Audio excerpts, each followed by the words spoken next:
Aloha and welcome to episode 3 of the Hawaii Crypto Podcast. My name is Chuggy and I will be your host. Make sure to like and subscribe if you're a fan of our content. Myself and Kaimana are not licensed financial professionals. Nothing we say should be taken as financial advice, and this podcast is purely for entertainment purposes. Please consult with a financial professional for your financial advice. All right, so today we have a guest, our first guest on the show, and my good friend Kaimana. Hey, How you thanks for doing, having me, buddy? Chugging. Good, man. How are Yeah, you? doing good. I'm glad you Yeah. could make it. I know we are chatting, kind of back and forth, trying to figure out what's a good time and Yeah. what we wanted to talk about. And I wanted Yeah. to create some evergreen content in a sense, but then also like time capsule some of our thoughts where we can look back on it like 6 months, a year, 5 years from now, and say like these were the things that we were thinking at the time, and this is kind of what happened since then, and that'll be Yeah. kind of a neat thing for us to kind of look back on. So how did you first get interested in crypto, and like was there an event that triggered it? How did you get started? Yeah. So, I wish I could say back in 2009, I put some money in, but, that wasn't the case. So it was around 2008, 2009 that, I started to learn about, crypto, especially, Bitcoin. But, it wasn't serious to me. So, even though I saw it at $60 and, it's at 240, like my last memorable moment, I don't know what year it was, but I remember it at $450 and it was like, wow, this thing's like really, taken off. And I still didn't put money in it. And it's not like I make tons of money. So, I'm not just throwing money away and, well, I should say just, putting myself beyond certain like risk limits. Hmm. Um, so, uh, fast forward a few years, and when it became more accessible and easier to buy, I got into it. So I think I put more money into it. Wow, it's very recent. I wasn't too heavy into stocks, so I think right around beginning of this year, Hmm. I downloaded Robinhood and just started putting money in that, just to just to you know test the waters and things like that. And then I started putting money into Bitcoin. I think with the oh shucks, what's the ca- I want to say Cash App. Oh, okay. Yeah. Yep. Cash App, yeah, yeah. So very recently. I mean, not that long ago. And then I had my brother-in-law, get us some uh, Dogecoin back when it was not not too long ago at what, 4.5 cents. Yeah. Yeah. No, then, Yeah, and I think that's where people kind of started looking at it more seriously, right? Even for me, the tip of the iceberg was in college, which was kind of like that 2006 to 2009 period of time where everything was new, everything was foreign. I was in Chicago and we are on like a T1 T3 hybrid connection, so we did a little bit of mining. We had a little wallet. We used it to buy stuff. It might have been like food, or it was just like dumb stuff, right? There wasn't a lot of things that you could buy back then with it because nobody really took it. Uh, right. and I think everybody in college kind of knew that we would move on from that hard drive, so we would probably lose it. So, and it wasn't like an astronomical amount either. So it's like we used it all, and that was that.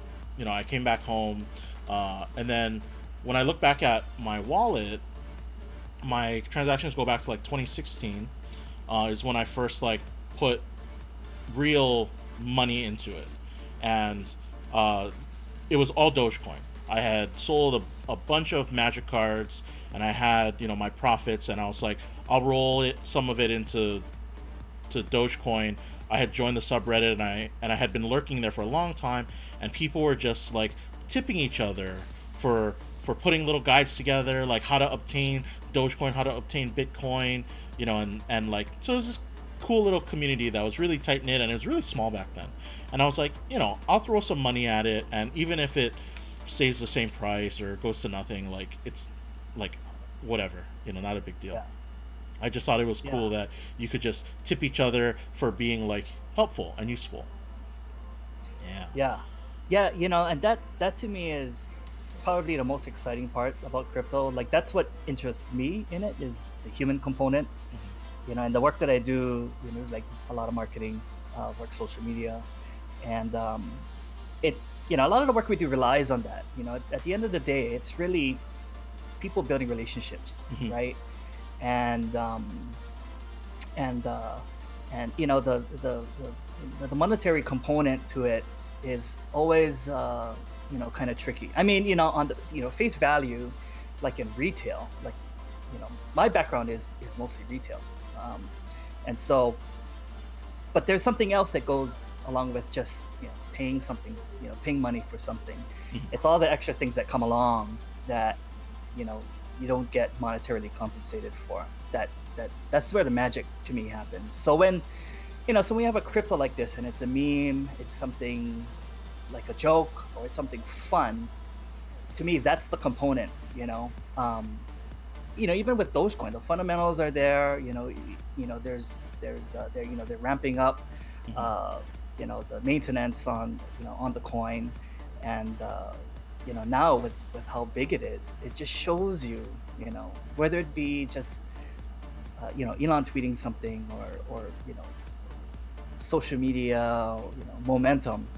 Um, it all comes down to the people, right? Hmm. I mean, what do you think about that? I mean, when you're tipping someone, like when I need to learn something, if I'm not asking a friend, I'm on YouTube, and I'm making sure I hit that like button or make a do a comment or maybe send a tip, you know. Yeah, and one of the things that I had kind of mentioned in the previous episode was when you look at the Dogecoin community as a whole, right? You see so many people who are doing things for the better. Someone who pays off their student loans or pays off their parents' debt, things like that, or people who said, I've kind of been in between, like having a stable housing situation and not, and this is for them a life changing amount of money, and they're able to really enact change, when it happens. And people, the whole Wall Street bets thing was people got mad at people for having paper hands and whatever. But at the end of the day, right, like there are people actually doing good with the profits and the appreciation that they've made with these investments that might have been long shots before, but now it's becoming very real very quickly. And especially when Yeah. you talk about the fundamentals, right? Like before Dogecoin got traction, the biggest knock against it was it's inflationary, right?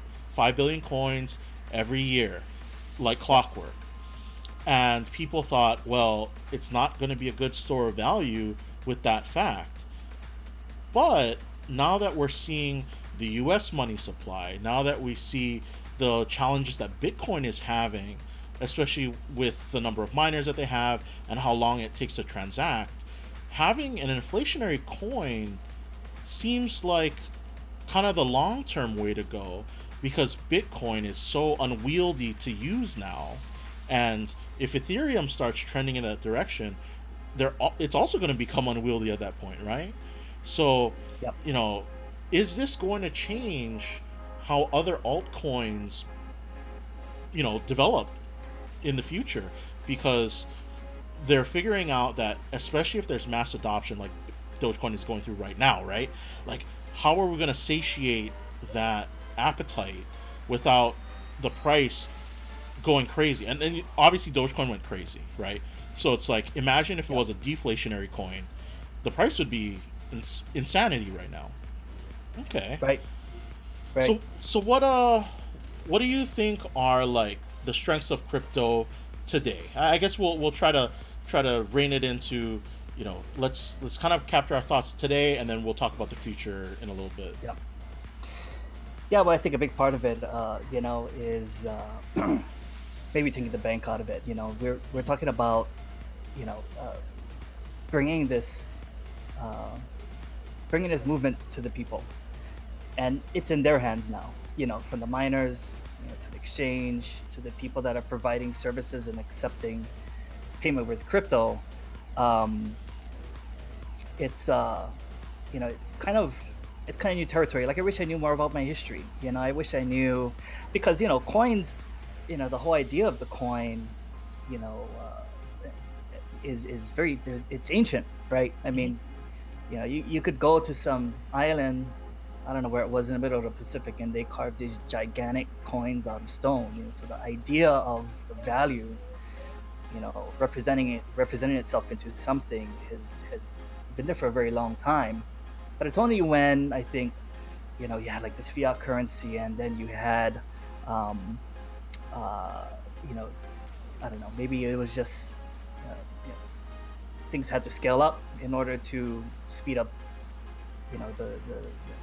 the way we were evolving as a society, right? Hmm. So, I mean, I'm no expert, but this is just, like you know, an ordinary person thinking about, where's this thing gonna go? I've been in business for a really long time, and you know, it's it comes down to again, it just comes down to relationship, Hmm. I think, and seeing the different cycles. Because right now, I just had a friend ask me, there's these two other coins that are doing really well. Did you put any money in them? No, I didn't. I open up my Gemini app, and I always see, five or six different ones taking the lead. So and I'm still learning, right? I'm still learning what each, different type of, coin, and what its purpose is for, Hmm. right? So that's another thing that interests me that I need to learn more about is what is the purpose of these different coins, not just as an investment vehicle, but I want to know like what makes it tick. What is its purpose in, you know, helping us move forward. Yeah. One of the things that I've kind of really come to terms with in the last handful of years, because I've had the opportunity to do a little bit of travel, is the United States has been pretty behind other places when it comes to transacting money, right? We talk about the chip cards and how long it took the US to adopt Hmm. that technology, right? It existed other places in the world, and it's just commonplace, right? People just it prevented enough fraud that they said, well, this is how we're going to do all of our credit cards from now on and debit cards from now on. And it took the US forever to kind of jump on that bandwagon. And then, even on the digital payment side, you look at places like Japan, where Passmo and Suica, like their train cards, because people commute everywhere, they have the digital infrastructure to take mobile payments for everything from vending machines to train tickets to bus rides, to food, to like things for festivals, like script for festivals. Like, you can get all of these things Yep. digitally, from a convenience store, from a kiosk, like I said, the vending machines. Like, it is just an integral part of your digital wallet every day of your life, and it impacts you every single day. And we're not there yet in America. I mean, Apple Pay, right, Yep. really pushed us forward in that direction, and Android Pay as well. But because we have these like big competitors, there really isn't like this one ubiquitous payment method that has acceptance all over the place. Kind of like credit cards, right? Where some people don't take Amex, some people don't take Discover, and whatever. And Yep. I think that's where, for the people who are in Asia especially, it's pretty obvious that this is where everybody's going, right? Even China, where they have their digital currency controlled by their central bank, right? Their everything is through tap to pay, all mobile payments for everything. And it's like, this is the way that the world is moving without us, whether we like it or not.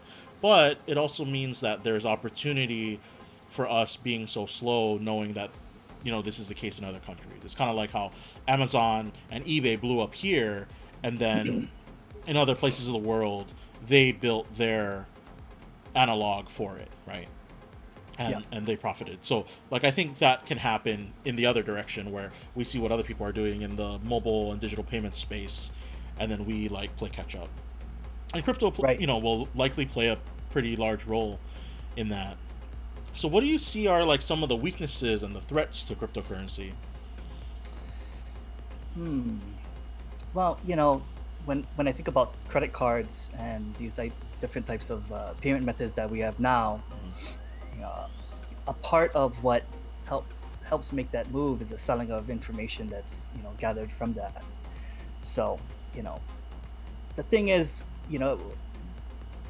for me when I think about crypto is um, we're if we're gonna have certain privacy with this new forms of payment, then there has to be something where um, we are sharing, right? So my whole thing is it's kind of like Facebook, right? Facebook will say or you upload the new iOS, they will not track you, but we're using these platforms, um, well, quote unquote, for free, right? um, we get served ads and that's how they pay for it and whatnot. And if we don't want to be tracked, then that's fine. Then we have these platforms that will find other ways to get that information to make it run. Um, so, you know, that's kind of off topic, but that was something that was, kind of weirdly top of mind for me.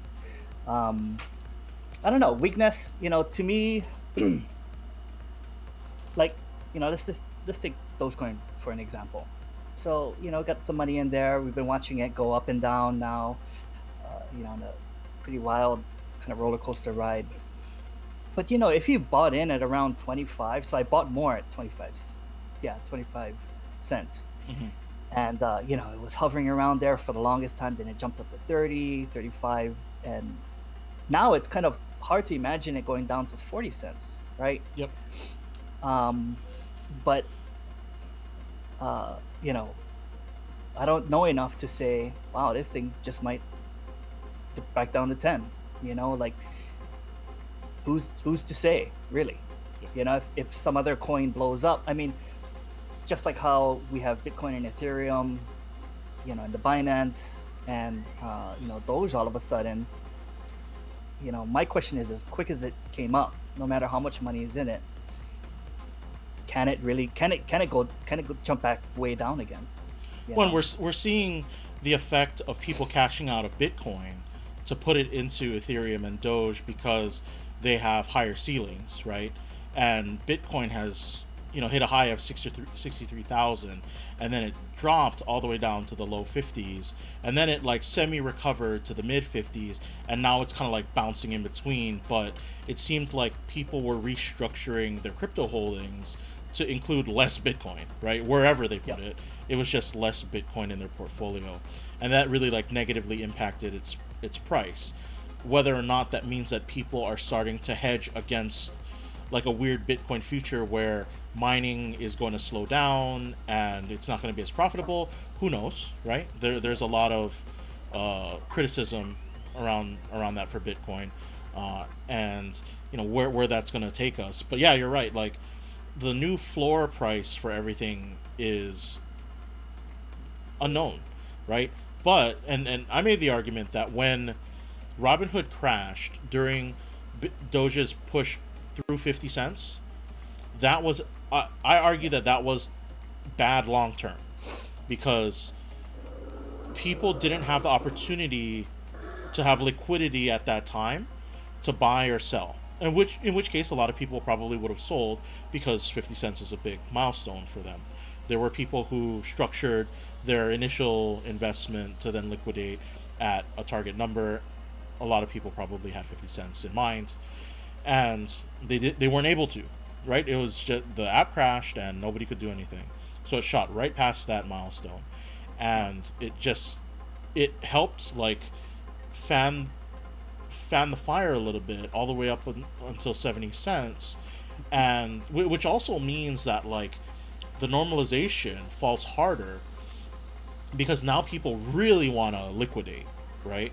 More people, you get the 50 to 60 range wanting to move immediately. And then you get that period of high volatility that happened right afterwards, and then even into today.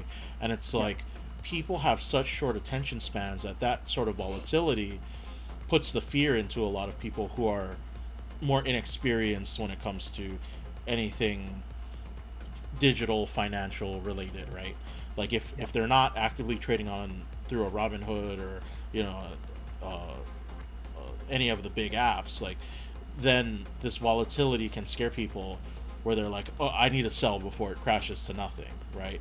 And Yeah. that has like that overwhelming negative effect to the market. So it's like, I think that's definitely a threat, right? It's like Yeah. Yeah. if these apps that control large stores of cryptocurrency on them are unable to give people liquidity 24/7, 365, it manipulates the market whether we want to acknowledge it or not, Yeah. right? Because people aren't able to, right? You have the people who are running high frequency trades who always have liquidity, right? And then you Yeah. have the average consumer, or even the small institutional consumer that's using these apps because they're given leverage and liquidity, and then they just don't have it at a point that they might have wanted to do something. And Yeah. you know what that means for us moving Yeah. forward is a little bit tricky.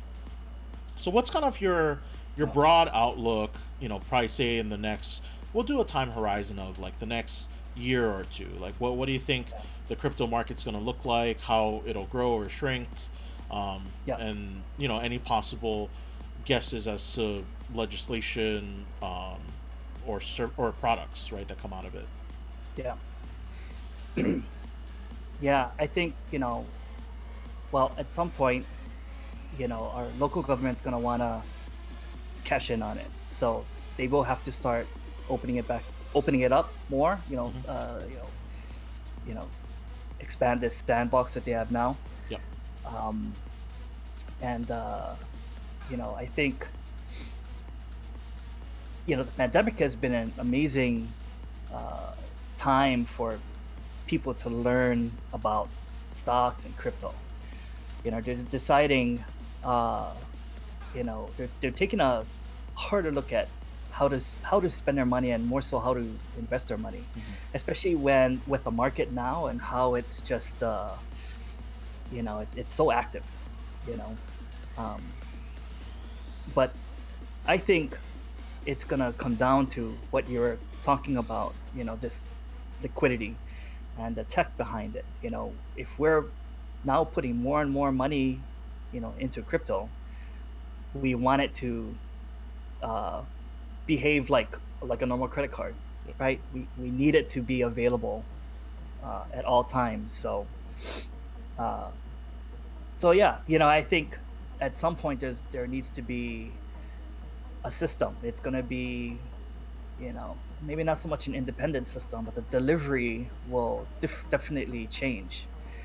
Just like how we have, cold storage on, USB drives. Hmm. There's, eventually I think there's going to be some other device that will allow us to, share it on a more personal kind of peer-to-peer way Hmm. without having to rely on, networks, or even, traditional, you know, physical lines. I mean, it's just like tap to pay, same thing, Hmm. or transmitting over, you know, you know, uh, what do they call that? Kind of like just like a wireless web, Yeah. you know, Yeah. and it could be terrestrial, or it could be, you know, uh, hovering above the Yeah. earth somewhere. Satellite. Yeah. Satellite, exactly. Yeah. That's And a good yeah, question, right? Like, how is that going to change in the near future, especially seeing how quickly technology evolves today? Like, what quantum leap, right? Like, one of the things that Elon is kind of putting out there is he doesn't care about bleeding out every cent from everything that he does. Like, if he yeah, can make a quantum leap in his business, then he just will, right? yeah, The argument with video cards and stuff is like they've had the technology to make it way better, but they'll make less money than if they just have these little milestones and signposts that they do every year with incremental increases, uh, because there's just the capitalism kind of takes over from there, right? And it's like yeah. crypto, it opens that up. Exactly. When it comes down to regulation, that's one of the things that I think for someone like Elon, he's definitely going to want to get around that. Hmm. And he's in a really good position, I think, to get around that and to reach, every person on this planet on his terms. Hmm. I mean, it's like putting out your own, you know, you go to those light shows that like we had during the pandemic, right? And you tune to the station, right? It's like, wow, this is so cool. It's like back in the day, drive-in theater where, oh, I'm hearing something, right? This local broadcast Yeah. that they could just put out, and I think Elon's, just I'm gonna do this on my own. I want to bring internet to everybody, but it may not be just for the reasons you think. It could be more, right? Hmm. I mean, that's just the magic of the internet. Connecting again, it goes back to connecting people. If we had a currency that traded across the world, it could be on any number of currencies, but you had a network where you could just directly send money to someone. I mean, we're talking a true future without borders, Hmm. right? Um, and that'll be the big shift, I think. So I don't know if it's we'll you know uh, 2 years, 5 years. I mean, I think at least by the end of this year, we'll have.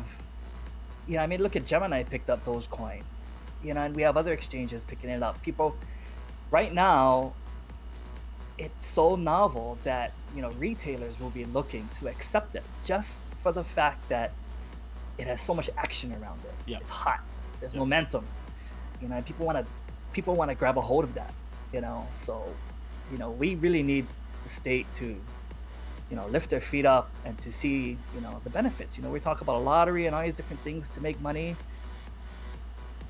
This is one way that we might be able to do it. So Yeah, that's a good point, right? Like, if I guess it depends where the regulation, where the heart of it was to begin with, right? Was it, we don't know how we're going to regulate this in the future, so we're going to take a let's not touch it at all approach, right? Which was what it was at the beginning, and then it was like, all right, we're going to do this sandbox program where we get require them to get banking licenses, and you have to be like approved. You need to be on this list, and then of course like kind of the technical aspects of it, tying it directly to your local financial institution, right? And I think that part is an interesting aspect that most people in the U.S. don't need to like work work through in obtaining cryptocurrencies. And yeah, trying to get Dogecoin early on was so difficult, right? You would have to either like go through a proxy, like you said, where you have to get somebody else to get it for you, then deposit it in your wallet, or VPN, or just like any number of ways to just like get a hold of it based on the limitations that with the hand that we were dealt. And yeah, I agree. They really need to figure out, take a good hard look, right? I think there's maybe a little bit of a shortage of advocates at a high political level in Hawaii, but on the enthusiast level, there's a lot of people who know a lot about cryptocurrencies. We have, especially in the Hawaii Crypto Council group, people who work in the industry, right, as well, and they're able to really educate people, both from a high level all the way down to the nitty gritty, on kind of like all the things that they would need to make a more informed decision when it comes to either making it easier to obtain, expanding the number of companies that you can do business with, and then even on the transaction side, right? I think one of the things that we should push for are for local businesses to accept it as a form of payment, right? Like that in itself is going to be another piece of the puzzle that gives power to whichever cryptocurrency that they choose to accept. And that will kind of help propel everything forward, whereas it becomes commonplace, right? And this is kind of the thing that I like to kind of build, is like, as more and more money goes into crypto and crypto becomes more and more transactable, the big companies can't ignore it anymore, right? If yep. they do, it's kind of like how we look at businesses that are cash only today, where it's like, how do you not accept credit cards in 2021, right? I Yep. think that's the way that I look at businesses in the near future who don't accept cryptocurrency as part of their payment, accepted payments, that there will be kind of the way of the dinosaur. Whether or not we replace fiat altogether, because you still have to worry about the unbanked and things like that, right? Or Yep. people's phones like running out of juice and stuff. But we're getting pretty close. I feel like to kind of getting to that point. So yeah, I mean Yeah. that sounds pretty good. Yeah. Yeah. I mean, and that's another thing with the crypto is at some point the government has to make it easier to pay taxes. Yeah, I mean, it has to be open up an app, plug in your information. It has to be as easy as ordering a pizza, and you would have people paying their fair share of taxes, hmm or even encouraged to pay. You know, and so that mystery needs to be solved. I think, because that's going to be a huge problem.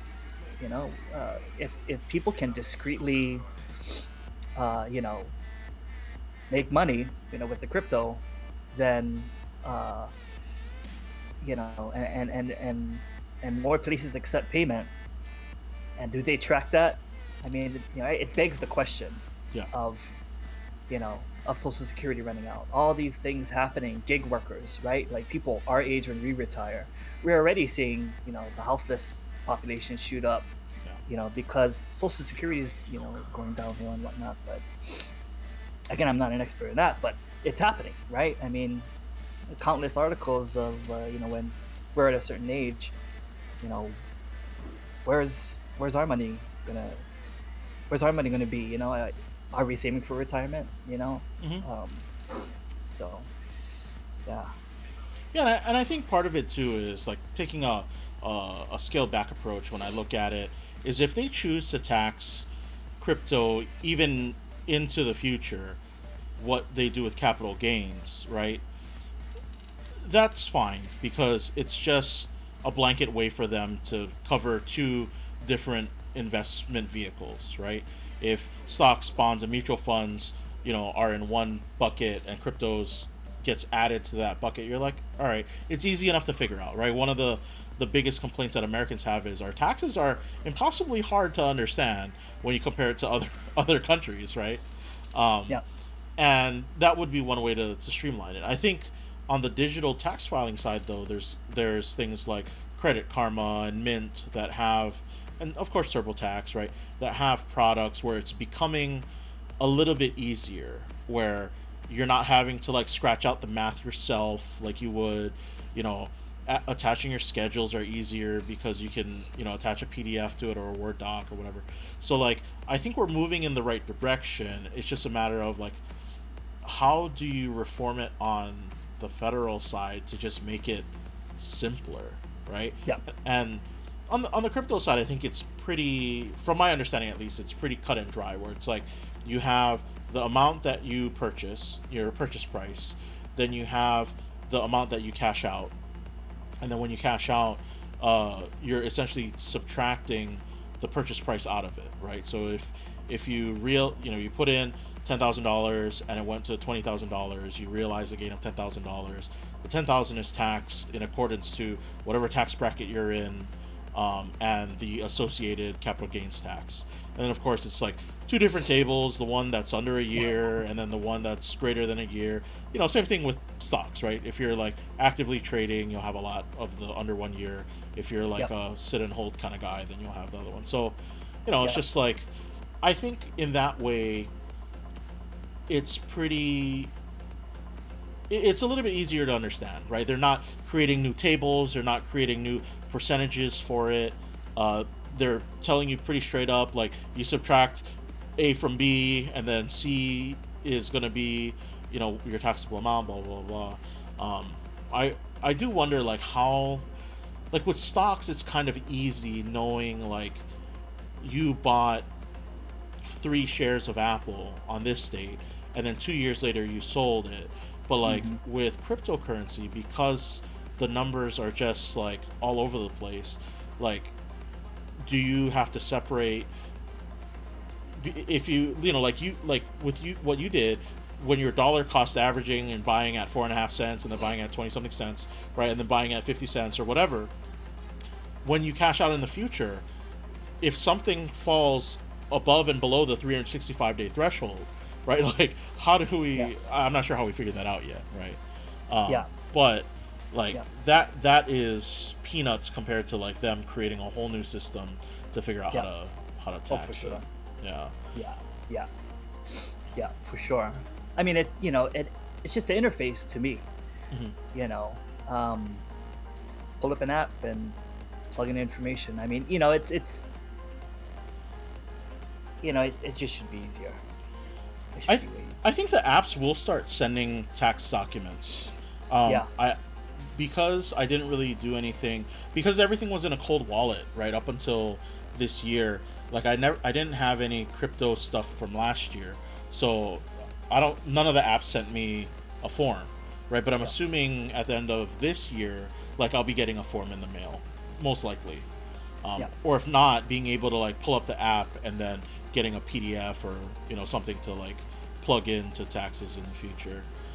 Yeah. But yeah, I mean, I think maybe that's what we should do for one of the future episodes is get a tax professional on here and have them kind of walk us through, Yeah. what they're looking for and what sorts of documentation you need to bring them, when they're helping you out, and then so that way they can give us a better understanding of how to essentially help them in the future, right? Because Yeah. if we're bringing them all of our tax documents and we're missing this thing, we have to go back and find it. Right. Right. And yeah, you definitely don't want to pay more than you have to. So Yeah, yeah. yeah. And then so there's a lot of like growth that needs to happen in the industry as a whole, but I Hmm. think once they start laying that foundation, it'll become easier and easier for the companies that come after them or come up during the creation of all these things to kind of fit right into the mold that's been laid out for them. Yeah. Yeah. Yeah. That's definitely we'll see. Um, we'll start to see more of it. As this year moves on for sure. Yeah, yeah, Yeah. and I'm hoping that it happens pretty quickly, right? One of the big hopes on my side is like, why can't a Visa, Mastercard, or American Express integrate this into their payment processing already, right? They make money by charging interest, but also by the incremental like percentage fees that they charge, right? Why can't they build that into their pre-existing infrastructure and software so then people can use it and they can still harvest fees off of that like they would Yep. today, so it wouldn't make them any less profitable. It would open up just another revenue stream for them in the future. So I'm Yep. hoping that that's kind of the thing, right? Like I think Visa has done a couple crypto credit cards already, but neither of them is like a Chase Sapphire Reserve or like it doesn't have the perks that you would want like that first or second crypto credit card to have. So I think they're still exploring kind of what their tolerance is and risk is in that space moving forward before they come out with like a banger, that Yep. maybe has like Yep. a fat annual fee, but it has like the perks that a premier card has that already exists in the credit card space today. And of course, like Yep. the other big question I have is how will businesses tackle the verifications, right? Like with Bitcoin, it goes through a verification process that takes kind of a long time today. If you were to, move Bitcoin from person A to person B, it can take 20 minutes or so for all the verifications to go through. Like, are we going to live in a world in like a year or 2 years where crypto is so commonplace that that companies with high risk tolerance will accept zero verification transactions where they said we'll trust that you have the available funds in order to buy whatever you're buying. So like if you're fast food, right? Like losing out on a $6 sale because of insufficient funds isn't going to sink you. And is there a way to assess a fee on it on the backside? Right? Yep. And if that's possible, then you can do zero verification, kind of like what you do with a credit card, where if the Yep. person like they're floating credit essentially, maybe there will be a crypto thing where you float credit and the crypto will be your checking account or your savings account that it draws from. And Yeah, yeah, yeah. I think, if you look back to even the credit card, right, where before there were, modems where you ran in the card through, you swipe in the card, it was all the paper yeah, transaction. It was yeah, based, it was a trusting, right? And even checks. I don't remember Vericheck, right? So the early technology behind Vericheck was actually started in Hawaii, and that's when they would, right? You would take the check, you would punch in the check number, the freaking modem would dial up somewhere. Okay, what's the amount? Okay, oh, you're verified, right? So to a certain point, they had a profile on you somewhere. yeah. So I think it'll run somewhere around along the lines of of that. There'll be kind of like you said, this system, kind of like a Visa Mastercard, where there's going to be someone that steps in with this you know payment vehicle that you Right. load up, and you have a profile, right? I mean, and the funny thing about it is, it's like a cycle, right? Here we go again.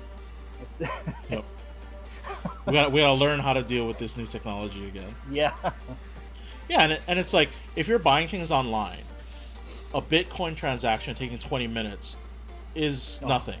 Nobody yeah, cares. But if you're standing yeah, in line at Costco and you're waiting 20 minutes for a Bitcoin verification, 3 verifications to go through, people online are going to get real mad real fast, right? So it's like, you know, yeah, how do we fix that moving forward, or how do we uh, bring the time down, right? With Bitcoin, it's the obvious thing is you just need more processing power, right? With Dogecoin, yeah. the verifications are really fast on Dogecoin right now. I can see if the number of transactions start to like go up tenfold, the number of Dogecoin miners are really gonna have to start getting up there too. But like that's kind of the the back end that needs to catch up to what the front end is doing, right? Or what the Exactly. consumers are doing.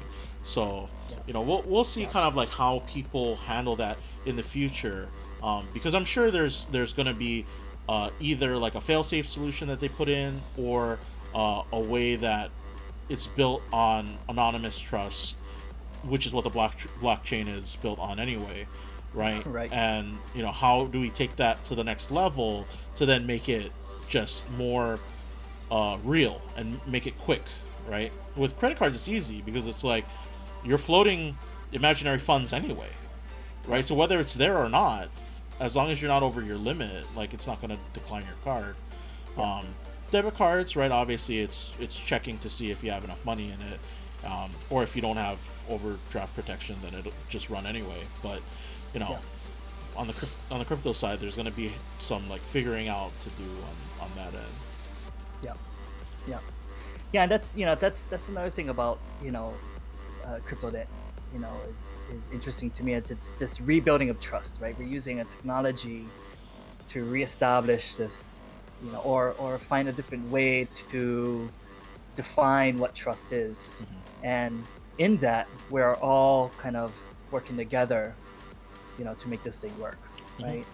Um, yeah, I mean, you know, especially now it's interesting since the this number one inflationary money we're dealing with in the U.S. is really making people think about you know what does that mean, Yep. what's the value of the dollar going to be tomorrow, like I'm buying a house because of low interest rates, but then when everything starts to catch up, what am I really going to pay, you Yeah. know so um yeah, But I think that's if you're buying a house now, like before inflation sets in, then you're benefiting the most, right? Because yep, you're paying the house down with devalued dollars in the future. So if you're taking like out a 30-year mortgage, years 29 and 30 supposedly will be the most devalued dollars that you're paying your home down with. So yep, yeah, I could, but yeah, like to your point, there's so many people today that are actively managing their money that did not in the past recession, right? When people had the ability to do the same thing. And I think there's a lot of power in that, right? We're Yep. starting to see people. Financial education has always been very low in America, I feel like, and I think part of it is the complexity of things got crazy, right? I think that's in part why 2008 2009 happened in the first place. Is when you have all these products for the sake of being products to make money on, it pushes people out of that knowledge circle. And now with the democratization of information, like you're able to break down a lot of those barriers. And especially if you're catching stuff on YouTube, podcasts, you know, websites, blogs, all that kind of stuff, TikTok even, right? Like you just have access to more information more of the time, and people are able to make more informed decisions. And I think Wall Street feels threatened by that to a certain extent, Mm-hmm. because that's been their cash cow for so long. And if it starts falling out of favor, what does that mean for everybody else? Like, does that mean that valuations are going to start to fall in line with like real terrestrial numbers instead of like these 700x or 1000x PE ratios that we're seeing today? Or, like, who knows what's going to happen? But, Yeah. is it just going to be like, well, can we develop the crypto space to have a bunch of really complicated products that traders, and front runners will use and market makers will use to then move into the crypto space and make it like the new stock market? Yeah. And, you know, Yeah. what implications does that have, um, having to manage kind of the gray market that exists in both the stock market and cryptocurrency?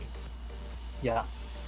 Yeah, and I think that's why it's important to have conversations like this. So I'm grateful that you know you have this podcast and you're opening up the dialogue to educate people and um, and to humanize it, right? Mm-hmm. I mean, that's at the end of the day, it comes down to the people, Yep. and if we can work together and instead of uh, you know you know being you know overly greedy or toxic on something just for personal gain, then this thing is going to move. We're going to move mountains. I mean, Dogecoin is a great example. It was a joke, but then now it's way up there. So Mm-hmm. that to me is something I want to hear more about. I want to learn more about. you know it was just it was more than social media, right? I mean, Yep. it was people talking to each other, you know texting each other, going to the bar, talking about something. um so that's we need more of that And like because even like memes are a currency now, right? Like you visit the yeah. Dogecoin subreddit, like it every day there's hundreds, if not thousands, of memes just coming out of, there's a new floor, and then they have the dog who's literally licking the floor, right? There's like tons of just like hilarity that comes out of it, and that in itself is power, right? Because it just means there's more people creating content in the space, getting people excited, or helping, get people understand, how things work. And, do I think that there are some dreamers in there? For sure, right? Like there's the people who are like Dogecoin to $100, and it's like, I hope you guys understand like what kind of market cap Dogecoin would need in order to get to $100. Like I don't know how much money there is in the world, but we're pretty far off of that. And if it happens Right. slowly, right, it would take a long time, because of it has to catch up, or it's having to outpace the creation of coins, right, which is the inflationary part of it.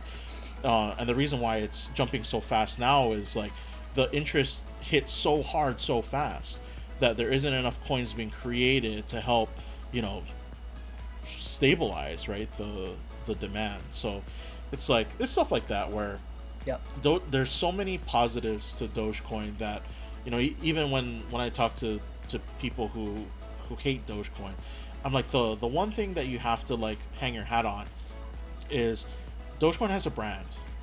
And yes, Bitcoin has a brand, but like a lot of the other altcoins don't have brands, right? They might be worth money, but at the end of the day, like, you know, Dogecoin is kind of that blue chip cryptocurrency because now everybody knows it, right? One of the memes is, sometime this week your neighbor's gonna ask you, "Have you heard of Dogecoin?" Right? Like, that's the meme now. It hit Good Morning Yeah. America. It's gonna be on SNL, right? Like, it's hit the news all over the place because of its meteoric rise, and it has that, that name brand that Ethereum won't be able to ever buy, and Litecoin even wouldn't be able to buy, right? Or even like the DeFi coins, like they're just never gonna have this sort of name brand that they Yeah. currently have, and that's part of why I think I love it too. There's all these like little things that make it so cool to me to just be a part of, you know? Yep. Yeah, I agree. Yeah, the branding is very strong with this one. Yeah. I mean, and it's a good brand, you know, it was built on something that was, it's relatively wholesome, Hmm. and it's a dog, it wasn't like that, and yeah, yeah, I dig it. It has a good vibe about it. So I wonder if we're gonna start seeing like Shiba Inus to be, the most popular dog in the Yeah, world, in the next year or two, just because of this, you know? yeah. Every time I see one now, it's like, oh, it's a good omen. Yeah, yeah. Hey, oh, there it is. Yeah, I always get excited, man. Yeah, so who knows, let the pug coin come out or something. We gotta get one of the t-shirt guys to start printing off some shirts Yeah, for like the whether it's the Hawaii Crypto Council group or just fun like Dogecoin shirts and stuff like that, because that'll be a yeah, fun little like side project to do. yeah. That'd be good. Identify yourselves in public. Hey, yeah, yeah, yeah. That'd be cool. All Yeah. right, so what you have any hot tips, any altcoins that you're looking at, any predictions you have for either the crypto market or the entire market as a whole? I don't know. I think it's just gonna keep on growing. At the end of this year, it's gonna be more and more in the news. I think, and it's gonna be. I think it's gonna be good things. Um, and I think more people are going to be talking about it. Our parents are going to be talking about it. We're going to start to see, like it was a thing back in the day. You have all those credit card stickers up on the window in front of the shops. Now it's gonna, you're gonna want all those like little coin logos up, and because you'll be the hit place now. Oh, Yeah. you take Doge. Oh, okay. Stuff like that. These fun things, around, the currency. I think we'll start to see more of that. Um, yeah, I don't know. I don't know if I have any huge tips. Uh, I'm still learning a lot, so you know, learning a lot from you and other people, and yeah, I just want to continue to learn and watch it grow. Yeah, that sounds good. Yeah, and I think that's one thing too. Is just like wanting to keep learning about it is just a good skill overall in life, right? Whether it's with crypto, whether it's your hobbies, whether it's your job, like being that lifelong learner is really really powerful because it knowledge is power, right? You Yeah, just have that ability to to keep with the times and predict, things that may happen in the future just because you have that intimate understanding of the nuts and bolts of whatever the topic at hand is. yeah. Yeah, and sharing it too, kind of like what you do, and sharing your knowledge, I think helps because what's that saying? You don't know something until you teach it, Hmm. and Yep. I'm a huge believer in that. Where like, if it's anything that I do, for work or my hobbies, if someone has a question about it, I'm more than happy to share my knowledge and help them save time and better their craft Yeah. because at the end of the day that just helps everyone. Mhm. And not only does it feel good, but that tells the next person to do this. I mean, it also lends yourself more credibility, but um yeah, it's like it's good karma too. Yeah. Yeah. All right. Well, thank you for your time. I appreciate you coming on, and you Thanks, know, Dougie. I always love that you're always so positive. You always have really insightful things to say, and it's really good catching up with you. Yeah, same here, man. Uh, hope to see you again soon. Yeah, we'll definitely have you back on, and hopefully we can like do a group call one of these days, and that'll be kind of like the next project that I'll put out for myself, and we'll Yeah, figure out a good date and time, and we'll put together a little list of things that we want to talk about, and we'll go from there. yeah, sounds good. All right, thanks, Sweet. Kaimana. All right, thanks, Dougie. Take care. Oh, you too, man.